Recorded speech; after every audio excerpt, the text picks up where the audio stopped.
It's your boy ConsertViz34, and it is almost that time for us folks in Connecticut, in New England, in the Northeast, to be able to see Dave Matthews Band at the most intimate venue on this entire tour, which is the show at Mohegan Sun Arena in Uncasville, Connecticut. This is a venue that I know very well from going to see DMB here, from going to see Linkin Park here, Jay-Z, Green Day, and some other acts, going to see indoor lacrosse. Shout out to the New England Black Wolves. One of my buddies has season tickets. But I do want to talk about what I expect from the show. I also want to give some tips and tricks. Now, I don't gamble a lot, I'll be honest. But I go to Mohegan Sun. I've been going for at least the last 6 to 7 years. I went to college just north of here in Eastern Connecticut State University, and I have had experiences here with friends and other people that I've hung out with from college to after college that did gamble. So first, let's talk about this show. Now, going to my DMB Almanac, shout out to the great team out there. First thing we want to do is see what was played last night. Now, this doesn't mean that they're not going to be played, but you always want to see this just to see kind of some things that were special. So obviously Cortez was a big thing last night. I mean, I would love for Warren Haynes to come back. I don't know if he's going to reach all the way to Mohegan and do another night. He may have been just in New York City at the time, but that would be awesome. Who knows about Jimmy thing? It's very. I really don't know if we're gonna get that but we could, because again, it's not a consecutive night at the same venue. And then Don't Drink the Water. We got that in 2012 when I went to Mohegan for DMB. I wouldn't be surprised if it's repeated again. That's one of those songs I think that's gonna get carryover from the night before, since it's a casino. The the Native Americans, own the land here and run this. Now, what I would like to see from last night is, again, I would love to see Cortez, even if Warren is not there. Just play it, guys. But, I don't know. I would love to see Captain, even though I saw it in Hartford. That would be awesome. So Right would be kind of cool, too, but I really hope that we get a What You Are instead. So I would hope that, we wouldn't get that. But really, that's really, I mean, hey, we get Crush, it's nice. But the ones I would really like to transfer over are Cortez, Captain. Those are the two main ones. Other stuff can translate. Hey, we got a Sledgehammer, I'm dancing. I love Peter Gabriel. My boy Peter Gabriel, his Live in Athens album put me on. Now, my boy Pete, my friend whose name is Pete, put me on that album, and that's what got me hooked to Peter Gabriel. But that's really what I want to hear from last night. Now, what do I personally want from the tour that's already been played? Well, I would love to hear a Break Free. I would definitely love to hear a Break Free. That would be really dope. I would love to hear What You Are. These are two songs, Break Free and What You Are, I haven't heard again. Kill the King would be cool, but I'd rather have Break Free. I'd rather have another Batson Sessions song, like Break For It, or I know they probably won't play without the violin, but a Shotgun. I'd love to hear that more than Kill the King. Kill the King's a pretty cool song, but again, there's other stuff I'd rather see beyond that. What else that's been played since then? Sleep to Dream Her. I would love to hear that, just because I was listening to it on my run today this morning, and it's just a song I've never heard, and it's just one of those cool deep cuts that's a deeper than deep cut, really, because I don't really listen back to that song. But again, it's not on live track, so that's the other reason why. Say Goodbye, I'd love to hear that. That was premiered, and it's only been played from Columbus. I would love to hear that. Those are the songs that if I had to pick those, I would love to hear those that have been played. Other songs, like you get a Nancy's, I'm going to be happy. We get a song like You Never Know, I'm going to be happy as well. And actually, that's probably one I'd lean towards saying I'd love to hear. Heard it back in 2012. Now, I would love a Stone opener. The number one thing, there's nothing like a Stone opener to me. I got it in my first concert in 2012 in Hartford, Connecticut, and it's my favorite song, I think, as far as just overall. Obviously, there's rare stuff that is awesome because it's rare, but the Stone at a live show, the sun's going down, or it's a dark, the stage is dark. I don't know what better way to start off a show. JTR is awesome, but and I've had a JTR opener, but the Stone to me is it's that song for me. The dark, angry and aggressive tone of it is what I think D&B does best. I like the positive stuff, but I can't. Sometimes the positive stuff, it gets cheesy. Like we had a debate here. I think it was D&B Spack who said, Pig versus Stone. I said Stone because I love the dark elements of this band, What You Are and the Stone. What You Are is not as good as Pig, but still the dark, deep, passionate Halloween, same thing. I love that more than I love the positive stuff, even though I'm a positive person in general. Now, this show, at the bare minimum, all I'm hoping for is just, cut down on the Come Tomorrow stuff. I don't want more than 4 Come Tomorrow songs. I'm sorry. I don't want more than 4 of those. I don't want Away from the World because we're not going to play, unless you're going to play Broken Things or unless you're going to play the riff. Maybe Drunken Soldier, but to me, Drunken Soldier would take up too much time away from it. I've already seen it a bunch of times. Don't really need to see it again. It'd be nice to get if I'd rather have that over Mercy or If Only. But I don't really want Away from the World to come back at this part. I think give it a couple years. I don't know how long the band's going to play. Give it a year where we're not getting Away from the World yet again. And then I want to see some of that stuff come back. But they're not playing the riff. They're not playing Broken Things, which to me is a beautiful song. So I don't want Away from the World. I just want 3. I would love just 3 Come Tomorrow songs, or shoot 2. John Dix, more Batson sessions. I would love to hear that stuff. Now, here's the thing with the Batson sessions. I don't want to hear Cornbread. Cornbread's been played a lot. I want to hear the stuff that's not played. Break Free, Break For It, Blackjack. Now, I was talking to, shout out to Typical DMB. We were talking about Shotgun, and I think we talked about Blackjack, messaging each other. But the thing is, Blackjack and Shotgun are going to be tough without the violin. I don't care. I let Buddy... Oh, Drive Me Away, right. Drive Me Away, which hasn't been played. Yeah. So I would love a Drive Me Away. I would love an ABC. I would love some of the stuff that hasn't been released yet to be played live. I don't know if they're going to go that far. I think they're just kind of giving a nod to it by playing some of the other stuff. But I think Blackjack and Shotgun are going to be hard without a violin. But I don't mind if Buddy plays this, I call it the synthetic violin on the keys. I really don't care. Just having the small element of a violin sound, I don't care if it's being plucked. Matter of fact, I didn't like when Boyd had those screeches. Rowan Drew 815, Happy C-Cup was played as an opener. Yeah, love the C-Cup. Check out my video. I have a video about C-Cup and how it's evolved.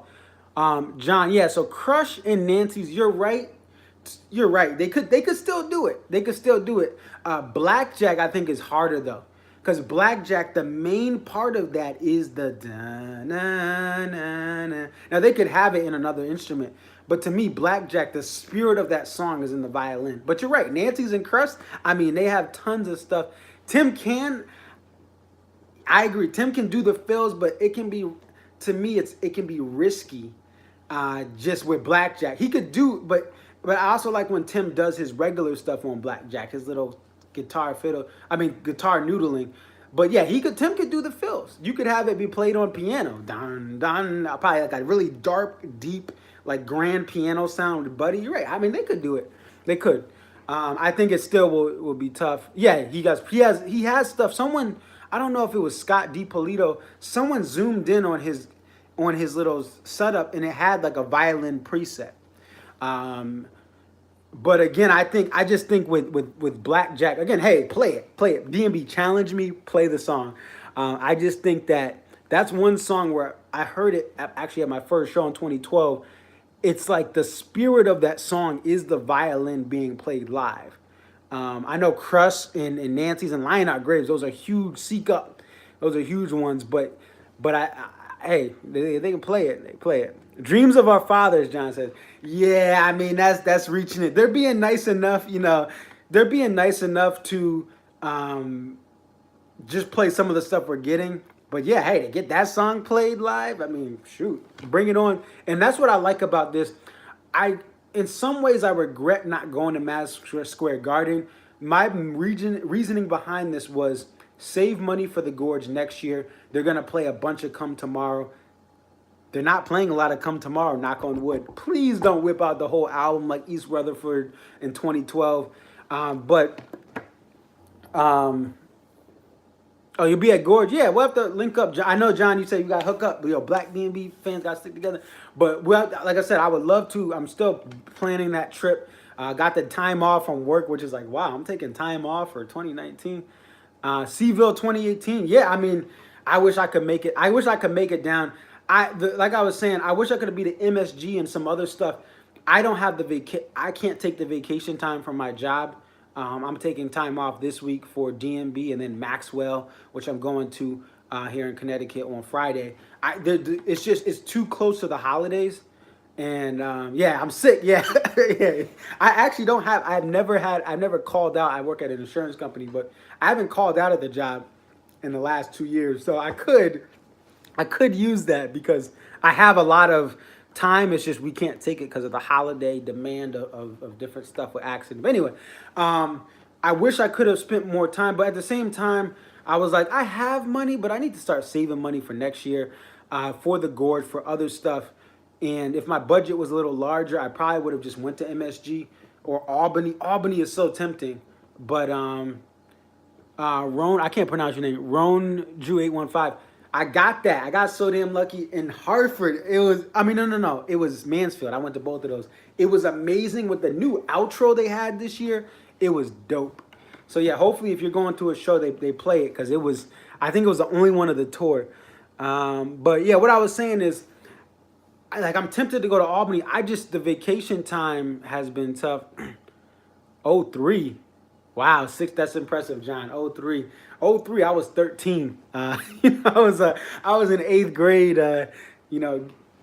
Back there in 2003. When the World Ends. Oh, that new intro. Yeah, I don't know if you watch my videos. I can't pronounce your name. It keeps going off. But yeah, I have a whole thing about one of the best intros. 2 of the best intros were Raven this year and When the World Ends because of Buddy. But like I was saying, with this year, I don't have, I took certain time off for this tour to not go to work on Monday.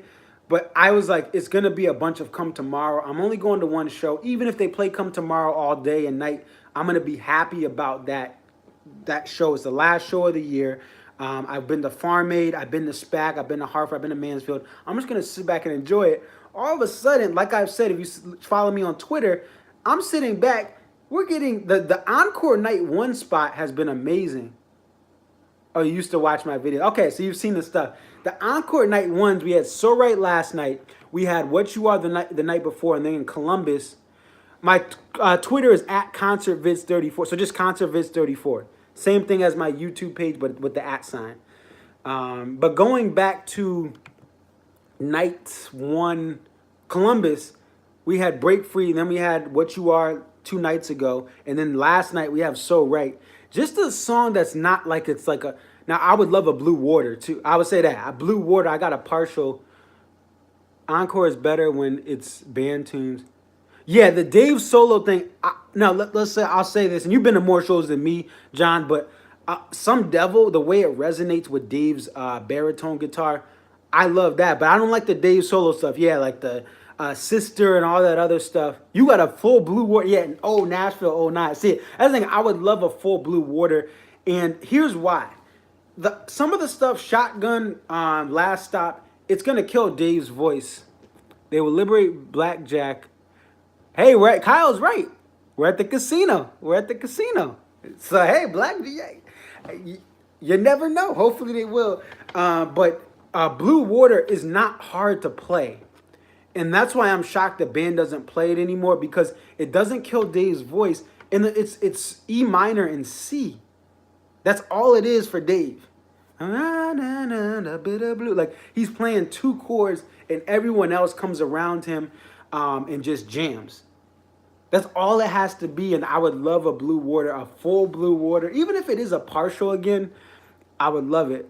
You're right. He falls in and out of love, except Jimmy thing, which he said last night. He plays that for himself. But you're right. He does fall in and out. And, hey, maybe he's feeling nostalgic.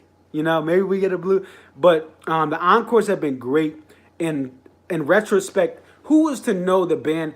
I mean, I'm not trying to say it's just me because a bunch of people have said this. Ants Marching has said this. We've asked for certain stuff, and we're actually getting it this tour. We've asked for them to go deeper into their catalog. I've personally asked to say Away from the World needs to go away for a year. And it's gone away most of this year, knock on wood. Now, I got Mercy with Farm Aid, but it was freaking Farm Aid. I was about to see Neil Young and Mellencamp, and I saw Chris Stapleton. So I just smiled during Mercy, But I don't like the song has a great message, but I just don't like it. To me, it should be an interlude. You sing Mercy, what will come upon us, and you go to the next song. It should be like a PNP into another song. It doesn't need a whole jam. I've had a 15-minute Mercy, and it was brutal. It was brutal. Now, I got Spoon that night and Dreaming Tree the night before in 2013, which was a great year. 2013 was a great year for the Northeast. We got a bunch of stuff, JTR and Dreaming Tree and Spoon within 2 nights of Hartford. But I don't need it. I don't need Away from the World. I know Dave likes some of these new songs. This new album is about where he is in his life. 8 shows during stand-up. Away from the World is a joy. I guess you could say that. Now, again, I didn't go to shows back then. But even back then, with stand-up, like, what was that, 05, looking at some of the shows, thank you guys for talking to me. Usually there's not this many people on. Usually my boy who's the Michigan fan is on. But even just like picking a random show from 05, to me as a newer fan, again, I'm a newer fan to go to live shows. I've been a fan since the mid-2000s, but to go to shows has been 2012. I'm looking at Tinley Park, Illinois. So good time. Bismarck, bring back Bismarck. Stolen Away was dope. Oh, 34. Right. So, yeah, I can see some of these. Like, you have Smooth Rider, ABI. But you still have Lover Lay Down. Shoot, Dream Hill and Old Dirt Hill. I'd rather hear Old Dirt Hill than hearing Mercy or If Only. Or even Belly Belly Nice. It just gets old. But I can kind of see. I'm looking at a song. Yeah, Old Dirt Hill. Bring That Beat Back. Yeah, some of these sets. Just looking at 34 T's, Hunger, Hello Again. I'm looking at Hershey. Yeah, I guess I can see this tour would have been kind of brutal because I'm looking at this. There's a lot of stand-up, 9 stand-up shows. Hershey, Pennsylvania, where the band usually played. They don't play there anymore, but they played some special stuff. But yeah, like Say Goodbye in Bristol. Yeah, I guess I can kind of see what you're saying. Some of the Away from the World tours, you got better stuff. This is kind of like, wow, Dream Girl, and then you get One Sweet Under. I think because they have so many 10 stand-up songs. Wow, this is Nissan Pavilion Stage in Bristol. Yeah, I think, yeah, you're probably right then, I'm looking at these sets like, how bad could they be? Yeah, 7 stand-up, and you have 3 under the table. Jeez, but Lover Lay Down was played a lot. It looks like 13 times. PNP, yeah, so they really played. Now, they did some of this with Whiskey and it nearly broke you. Yeah, Whiskey and Big Whiskey and Away from the World. They did play some heavy stuff. 05. Yeah, okay, these sets, no, you're right. 7, there's like, all these shows are showing 7 or 10. I'm just picking random shows. SPAC, Mansfield, Mass. 7 stand-up, 3 crash, 2, yeah, so they really did. Let me get to a point real quick, just talking about some tips and tricks. And then if you guys want to have any other comments, we can definitely talk about that. 2-step as an opener. Didn't they do that at one of the live tracks? No, it wasn't. That would be cool. Yeah, just like how it kind of opens up. Crash is the second song, right? But it's really like one of the first songs on Crash, Camden 07. Okay, if you guys can hold off in the comments for a moment, I just want to give some tips and tricks from Mansfield. Mohegan, and then you guys definitely comment away. I love talking to you guys, and we can extend this, and we'll tell people to stop if they don't want to hear any comments after this to cut the camera off. But I appreciate you guys talking to me, and like I said, definitely come back on if I'm streaming. But from Mohegan Sun, here are some benefits of Mohegan Sun, being a person who's gone here about 10, 15 times in my life. First thing, free parking. Free parking across the board. It's a casino. That is one of the best things about this venue. You're not paying any sort of parking. Also, there's tons of ways to get in and out of this venue. No, there's one way completely out of the venue, but there's a bunch of different garages where you can enter. And there's not really a wrong one to enter into. Just get there, park, and walk. Everything is indoors. Everything has heat. So just get in and park wherever you can find it. Now, one of the tips, and I'm probably giving this away to too many people, but if you park at the top of the garages, a lot of the garages, you get out at the top. So if you're trying to get out quick, park at the top. But here's the beauty of Mohegan.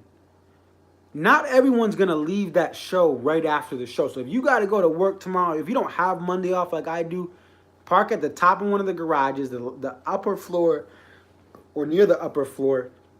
And then what you do is you just leave right away. You get out and then you get onto the main route.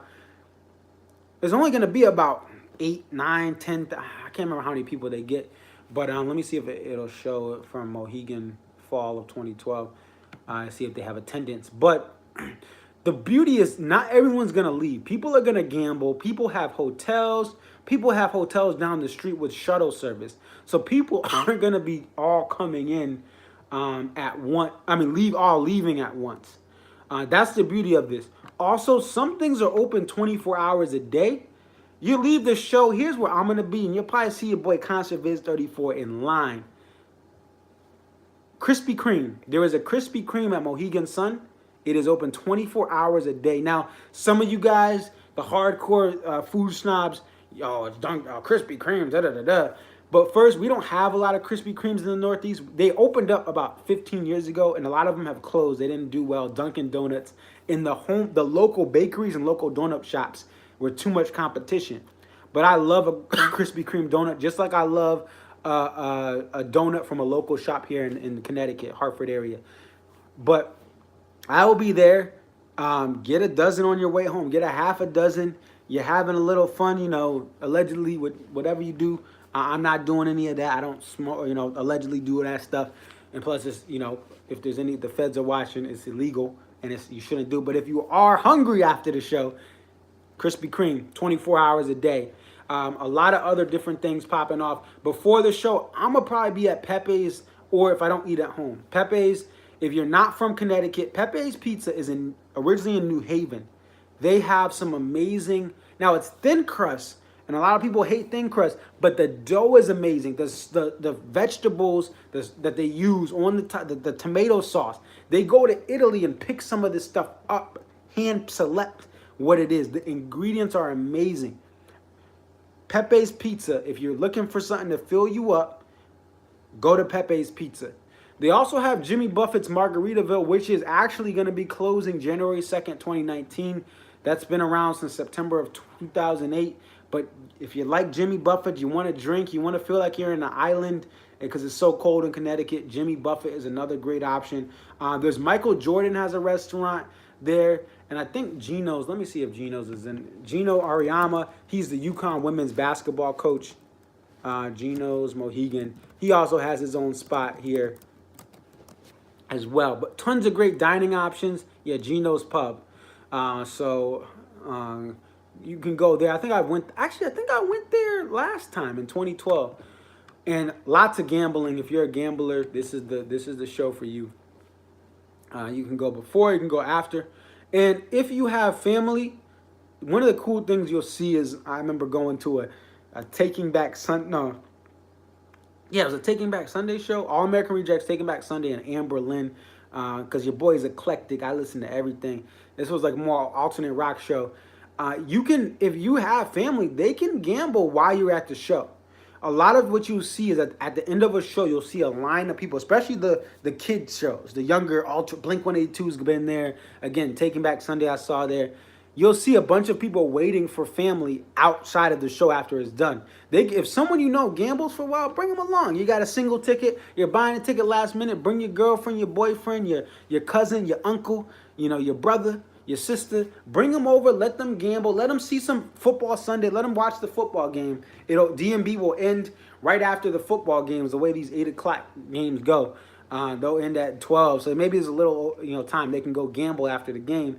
But they can sit at a bar for the football and you can go to the D&B show. And that's what's great about Mohegan. I really wish they would play here every year. It's a great, convenient location, hotel rooms. If you need a hotel room last minute, there's some hotels that give you shuttle service to Mohegan. Don't drink and drive. Stay at the place. Sober up at the place. Drink water. Get an Uber. Do what you can. Be safe out there. But those are my tips. Any other questions? Any other comments? Or what you guys think about music or songs? Shoot them off now. If not, this is the time where thank you guys for watching. Definitely like, comment, subscribe. But if anyone has any more comments, thoughts about this tour, let me know right now. I'll wait a couple more seconds here.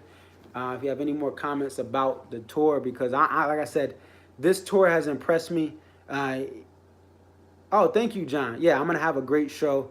And other thing too, Bow and Arrow. It is a sports bar, Bow and Arrow Sports Bar. There's a meetup. There's about 40-something people on Facebook. It's a D&B meetup through D&B Family. Johnny Driscoll, shout out to you. It looks like you set that up. They're going to be getting there. They say noon. Some people are going to be there at noon, pulled up to Bow and Arrow Sports Bar. So, something if you're going to be there all day. Oh, you're in Europe. ROINUJ. Ron Drew 815. Yeah. Yeah, enjoy Europe. And one of the things about Europe, which I've said as well, I think that the band, London and Lisbon. Okay, so you're going to Lisbon, Portugal, and London, England. I think this is great for the band because they get away from the stalkers. There's going to be people stalking them at Mohegan. Oh, you're from Spain. Oh, Madrid, Spain. Okay. Still, I haven't been out there. I want to go to London. I am a casual Arsenal fan. The reason I say casual, I can't see the games because I mentor kids on Saturday mornings now, and it's really messed up my fandom of watching those games. But I'm trying to, at some point, I don't know if it's going to be anytime soon, but I want to get out to North London and see Arsenal. I'll have to check out Spain maybe too. I haven't really been out to I've never been to Europe. I've really only been to Africa and Central America and the Bahamas as far as out of the country.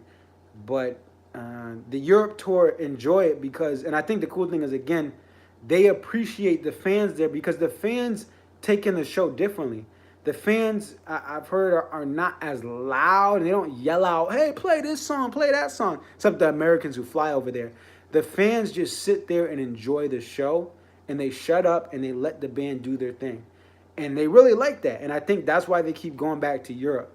They find venues. Some of the venues aren't as big as out here because they're not as popular. But for the European fan base, you guys have this is your opportunity to see the band, and it should be a good. I mean, they put out a lot of special stuff. I remember Sugar Will at the O2 Arena. Oh, it's easy to get near the stage. I'm sure that's awesome though. I mean, enjoy it. That you have that luxury, because I'll tell you this, and I keep pronouncing your name wrong, but Ron Drew 816. I call you 816. 816. The thing about here is people will they'll line up for the pit at noon, and that's their prerogative. Honestly, if that's how much they love that spot, if it's worth it for some people, but for me, I want to enjoy the day. I want to interact with fans. I want to tailgate just a little bit.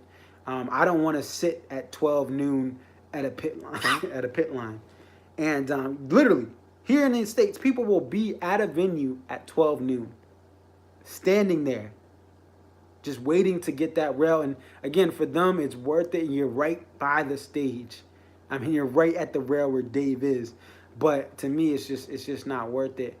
But thank you guys for the support. Definitely, maybe if you follow me on Twitter, if you have it, 8162 at ConcertViz34, I'll try to be more open about my reviews when I'm doing them. But I definitely will have a review of Mohegan. I definitely will review kind of the first week of the tour at some point next week, or the first couple of shows after we get maybe through Albany. But I'm excited about this tour. I'm very in the middle. I go back and forth. I love this band, but I also want certain things to be better for this band as far as my opinion. Okay, this song, cut it out. That song, cut it out. But at the end of the day, I go to the show. I'm not folding my arms. I'm not the prog rock Genesis fan or Rush fan who's like, they didn't play this song, This is not like, they play this new synth stuff, like whatever. No, I don't do that. I just sit there And at the shows, usually you'll get a groan out of me for Jimmy Thing and Mercy. I just smile. I just try to smile and be happy. I do that. But um, I just love I love this band even when they play stuff I'm not a huge fan of. But I like that they're actually doing things that to me are making me excited about shows. It's making me want to chase these shows, even if they repeat. See, people are freaking out about the repeats, right, of these shows. I don't care about the repeats. If they're good songs, repeat them. If I go to two different shows and I get a Sugar Will, if I get a Break Free, oh, I got Break Free 2 different shows. I got a What You Are twice. Repeat those songs. And okay, they play Satellite twice. But if you play Satellite twice and you're playing Say Goodbye, Dancing Nancy's, and other songs, Kill the King, you can play Satellite twice. And hey, I have a reason to go to the bathroom. These sets have been so solid that you need a That Girl Is You to go to the bathroom. I'm sorry, that song is, without the Preservation Hall Jazz Band, it's a cool studio track, but whatever. I wouldn't mind that either.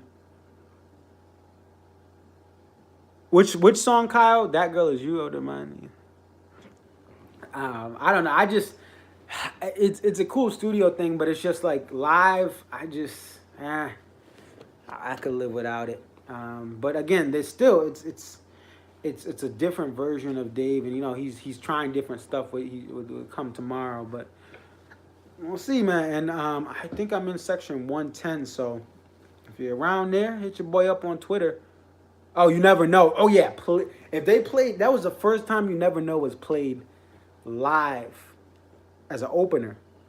I would love that song. And some people were saying they didn't like it as much, but I can kind of get, some people just don't like. But that's one of the positive songs that is just, to me, above and beyond.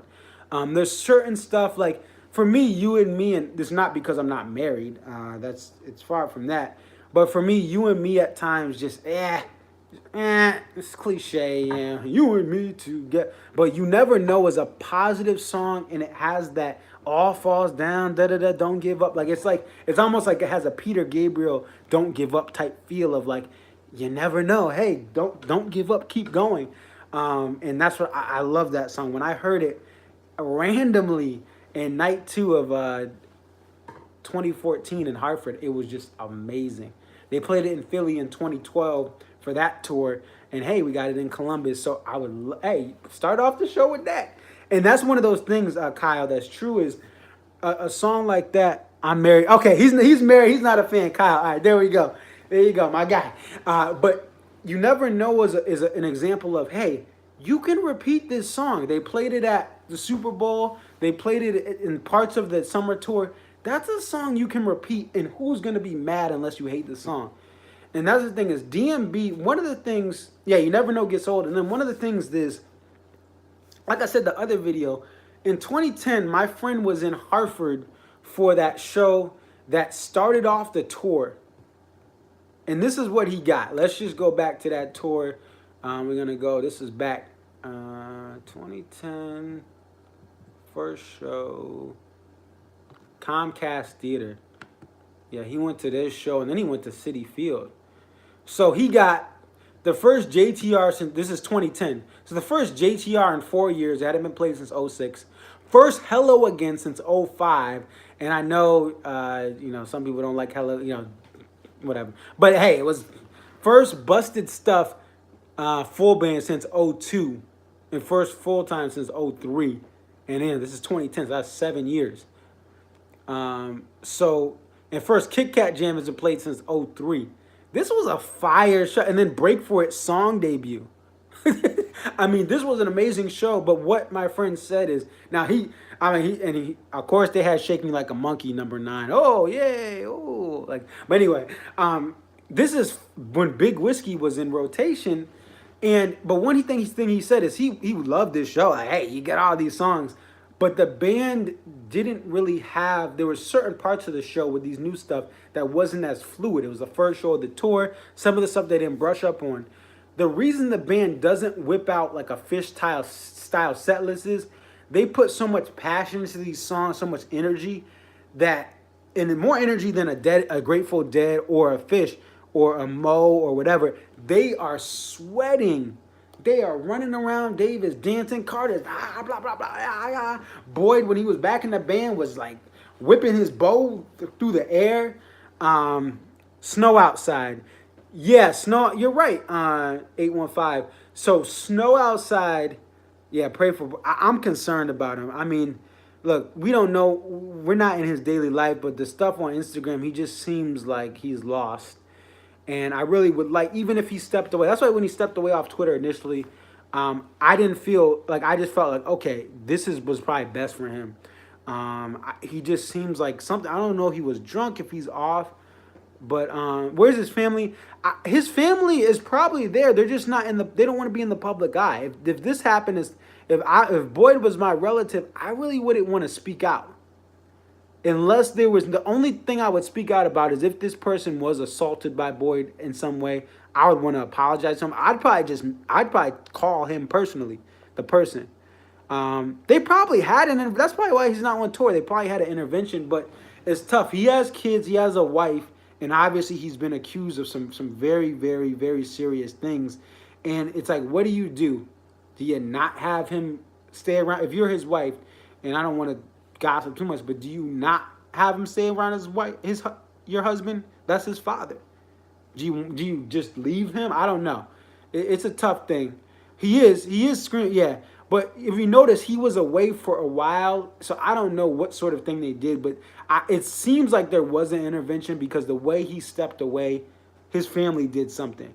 But, I mean, he's back, and sometimes with these things here, with family, things like this, you step away, you try to change, and you don't change, and then your family says, well, you know what, we have to move on with that. We tried an intervention, and that's what it seems like to me. He stepped away, he was out in the private eye, he came back randomly, comes back randomly here and there, and I don't know, it just seems like they tried, and it seems like it's beyond whatever may be happening. He's trying to go back, he's going back on tour already, so I mean, I wish the best for him, and I hope he's really okay. Maybe he is okay, and he's just a little off. Boyd's always been weird. Just to be honest, he's always been a little like weird, and I don't want to say that in a demeaning way, but it's just one of those things between the physical injuries of his carpal tunnel and what's going on with these allegations. If these things are true, if he really did take advantage of someone against their will, I can't stand for that. But at the same time, he's a human being, and one thing about our society not to preach is we have to find ways to help those who make mistakes. You look at the Kareem Hunt thing, and how these horrible, disgusting people that abuse women, abuse children. Now they need to be punished for that. But at the same time, we have to find a way. My dad, who's never served a day in life in jail, goes to the prison for my church and mentors to these people who have done horrible things. But we have to, as a society, and as we think about the holiday season, we can't just lock people away for being racist, for being sexist, for being whatever they are, and then just keep them locked away. We have to at least try to address and fairly, again, we can't be hustled by them. Oh yeah, he changed. He's not going to assault anyone else. No. We have to be careful. But we also have to support these people. We have to help them mentally with their mental health. And we have to find ways to fix things if they want the help. Sometimes they don't, and they're just going to have to live with what they have. They're going to have to stay in their jail cell, stay in wherever they have to be, and potentially become worse. But as long as we have to protect the public from them, but we have to, if they're not going to change, keep them wherever they have to be if they have to do that time in jail and wherever. But we can't just say, okay, you did this horrible thing, and that's it. We're never going to do anything. Like, we have to at least try. And what my dad has done is he's helped, and again, I go to a Protestant church, but it's beyond, what my dad does is he prays people, he talks to people. When they get out of jail, he talks to them consistently. Some people, they go long gone, he can't save them. Other people, he helps turn their life around. They're turned their life around. They want to go back to crime, and my dad talks them out of doing the bad things. And my dad's an amazing man. I love my father. And he does things, but he changes people. And with Boyd, maybe it takes another time. Maybe it takes this lawsuit. Maybe it takes, if he's convicted, some time in jail. and maybe he will turn his way just from whatever he may be numbing the pain with. If he's drinking, if he's smoking, if he's doing something, maybe that's what it takes. But we can't give up on society. While I detest any sort of sexual assault, any sort of abuse of men or women, any sort of racism, any sort of thing with especially I mentor kids. Anyone who messes with children, you can go to hell. But we need to still figure out, can you at least mentally get right in prison? We're not gonna let you come out and be around children. There's reasons we do that. But can we figure out, okay, what happened in your child? What happened? I try to see the good in people. I try to see the good in people's opinions. You notice I don't talk much politics unless I'm upset about Stefan, talking on Twitter to Trump, but not talking about tickets or anything else. All he does is talk about that. I'm just sick of that being the only thing he seems to care about. But anyway, I digress. I try to look for the good in everyone, and I don't try to label people, oh, you... Like, unless you like Nickelback. Yeah, Fonz has the Twitter finger. And it's just like, it's frustrating. But again, that's his right. He wants to go all against Trump. You don't like something in government. I'm pretty sure whether you're a Democrat, Republican, Liberal, or Conservative, you can make a program to change the world. That's what I do every Saturday. Just to give you some personal information, I mentor at my church middle school boys. I'm teaching them stuff about how they can respect women, how they can learn to be better men. On Sundays, they are moved. They don't, the ticket thing, they are far removed from that. They're just like, nope, don't ask, don't tell, look away. But I mentor middle schoolers on Saturdays. On Sundays, like every once a month, I help my mom out with the toddlers. I love the toddlers. I work with them, and I'm just a positive male role model for them and look out for them and help them to be relaxed so their parents can get into church. So I love making a difference in my community, and I don't care who's in office. I don't care who's whatever. You can make change. I've seen stuff through my volunteer work. I volunteered across my state. They're not involved where they play. They show up, they get the check, and they go. And in some ways, that's not a bad thing in some ways, because they need to focus on the music. I don't want them being so caught up in the ticket situation that the bass line is off or Carter's drums is off. But if you're going to fight for literally every other thing but tickets, that's when it frustrates me. And I think it's great, like Dave or the band just gave like $5 million to housing there. I don't know if it's low-income housing, but there's Farm Aid, which was amazing. And it changed my life. Farm Aid changed my life, and I've made changes to where I buy food and supporting local farms. But if you're gonna do all that stuff, at least say, hey, cancel tickets. Ticketmaster, when you tell them, when Ed Sheeran walks up and tells Ticketmaster, I'm gonna cancel these 10,000 tickets for my tour. So there may be like, let's say there's 200,000 seats, because Ed Sheeran sells out stadiums. Let's say he has 200,000 tickets. He'll cancel out 5,000 or so tickets. There, a free warehouse only show. They would have to do multiple ones. And I'm a J. Cole fan. He tried to do this $1 in a Dream thing for his fans. The reason I say that is because there's so many members of the warehouse. I don't think you could do one show unless, and everyone to be able to travel. I would say do like 3 shows. Do one in Chicago, New York, and LA, and just let, the local. But even so, like on the East Coast, there's more than, I would guess there's more than 5 or 10,000 warehouse members, and then people requesting for 2 seats each. You know what I mean? Like, I think that that would be a cool idea, but also, do they want to play for free? They about their money, But I think you would have to do you'd almost have to do a Hartford warehouse show, a Boston warehouse show, a New York show, and the New York show you'd have to do like 2 or 3 of them, because New York State, there's tons of fans. It really would be tough to just do one, because there would be denials. And people would sign up for the warehouse. You would have to do something like, if you've been a member of the warehouse for 3 years or more, meaning you signed up well before this thing for the right reasons and you kept your membership. I think it would really have to be something like that, where you have something where you show that you're not just signing up for the show. And the band, I don't think they would want to have a bunch of influx of warehouse members just for the show, because then once the next tour comes, it's going to be harder. The warehouse, to me, my logic is, I think that venues are getting more corporate, a lot more corporate tickets, but they're not gaining cancellation. Yeah, a lot of people have canceled, but I think that's a great thing because what it does is it adds balance. A lot of people have canceled, but then other people who stay have better shots. And hey, if you cancel from the warehouse, go on the on sale, go on the secondary, go on cash or trade, and get tickets. I think when too much of the fan base is in the warehouse, it's a dangerous thing because you're gonna have more denials. So people say, oh, there should be year one membership and all this. Like, no. You want to spread it out to all fans. It's a lottery. It's never been a preferred fan type thing like Pearl Jam. Plus, Pearl Jam plays stadiums. They only play a couple of stadiums a year, but they play stadiums so you can confirm 3,000 people. You go to, it used to be senior. I don't believe, and yes, I'm a younger fan, but even if like I'm a J. Cole fan, I've been a fan of J. Cole since before he had an album out. But I would never want the fan club to be seniority. I think it's great when all fans have a shot. The seniority is you get closer seat assignments sometimes. But to me, it's like, okay, you've been going to shows since 1998, meaning you got to see shows in 98. You got JTR. You got the gray sheets with the third verse. I'm a fan since 2012. There's a fan who just started yesterday. I think they should have an opportunity to get pit.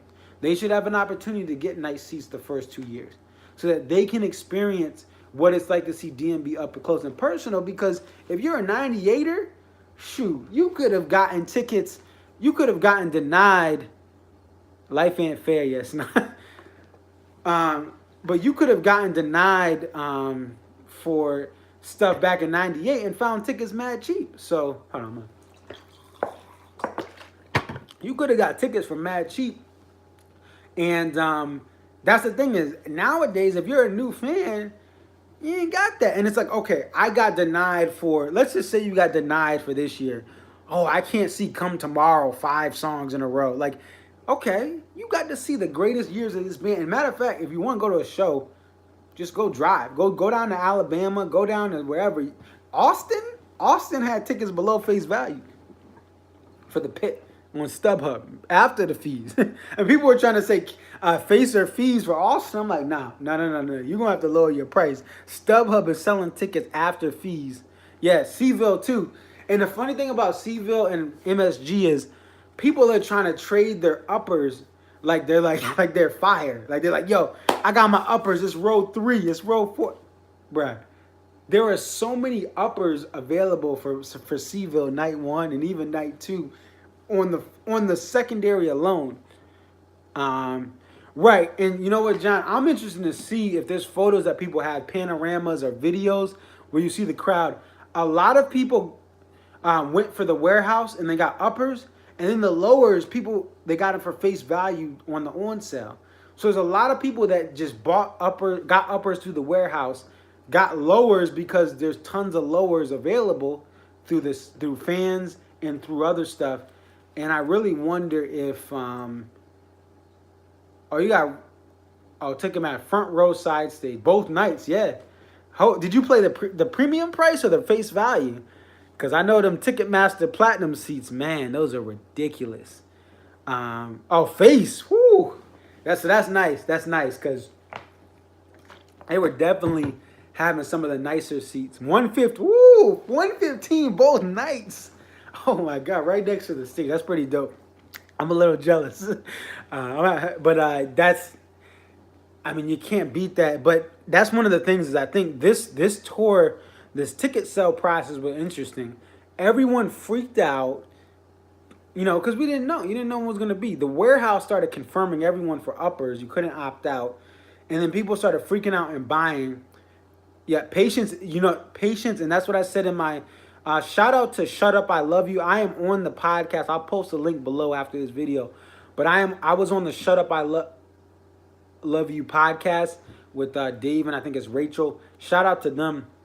I was on that podcast talking about that. And it's just people freak out, but you have to be patient. Now in Hartford this year, yeah. Where are you located, John? Because the one thing I'll say is in the Northeast, like in Hartford, I got screwed over this year. I had to pay a lot of money. I had an aisle seat and I was kind of dead center in the uppers.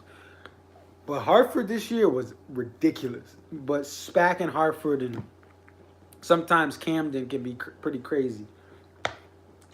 I want to know. I don't know where you are, John, in the United States, but it's the Northeast is the toughest for me. Is the toughest spot for D&B price wise. Sometimes like Hollywood Bowl was expensive because it's the Hollywood Bowl. Oh, you're in Tennessee. Better go back to Tennessee Jet. Using the Grateful Dead. Oh, you travel, yeah. But Tennessee's one of those great states where you have Georgia below you. You got Arkansas right there. You have North Carolina and Virginia not too far away. So you're really in a good spot for travel, but you're just going to have to drive no matter what. Oh, I'll hit you up. Yeah, I'll try to. I know you said that earlier. I'll hit you up on Facebook. But, yeah, Tennessee is just, yeah, you're in a good spot because you could go down to Mississippi, Alabama, or even Texas is a little bit of a drive, but you could go down to Orange Beach. Now, they had a Shake Me Like a Monkey closer, which was a pretty, I thought I was going to call the police in Orange Beach. I'm like, no, that's not how you end that late. It's a makeup show, and you're ending with Shake Me Like a Monkey, but those shows down south, man, the prices are pretty dope.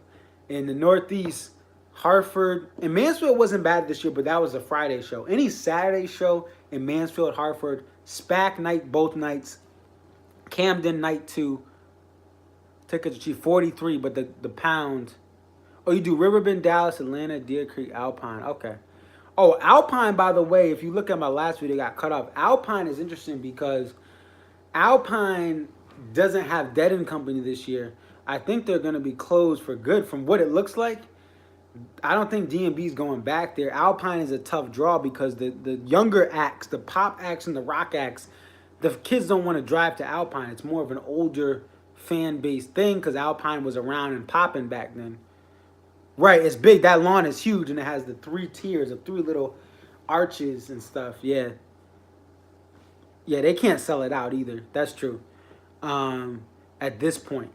They would get a nice crap. Maybe if they did one show and they limited their Midwest touring, because remember, they didn't do Missouri this year. They didn't do they did Chicago, but they didn't do Missouri. They didn't do Kansas this year. And that made a difference. But actually, let me get this on. Let me see, because I've been talking so much, but it's been great. It's been great talking to you guys. I'm trying to see if the Flyers, because I'm a Flyers fan. I thought this game was going to be blacked out because I'm in Connecticut and it's on. I thought it was on NHL Network, but I think it's on. And now I'm like, oh, let's see. I may have to log off in a second. Yeah. I am going to Peace Lamp as long as I can get this on. But thank you guys. Thank you guys, John. I'll look you up on Facebook after this. But thank you guys for doing this. Hey, I'll try to message you guys at Conserviz34. Follow me on Twitter and I'll try to announce it and we can definitely talk. Yeah, let me know, John. This next year I'm doing Gorge only, but I do want to try to get back down. I've been to Houston for my last job. I went out to the rodeo and did some other stuff while doing a business trip. I've been to Houston. I loved Houston. I want to go to Dallas and see some of these shows. Maybe in 2 years, I'll try to hit up those shows more. But next year is the Gorge specifically, and then Hartford and Mansfield. But after that, if DMB's still touring, man, I'll definitely take you up on that. But it's your boy Conserviz34 at Conserviz34, Twitter, Instagram, YouTube. I'll have some videos hopefully posted up from tomorrow night. And thank you guys for staying on 815 and John. Yeah, thank you guys for being on. But I'm going to log off right now. Peace.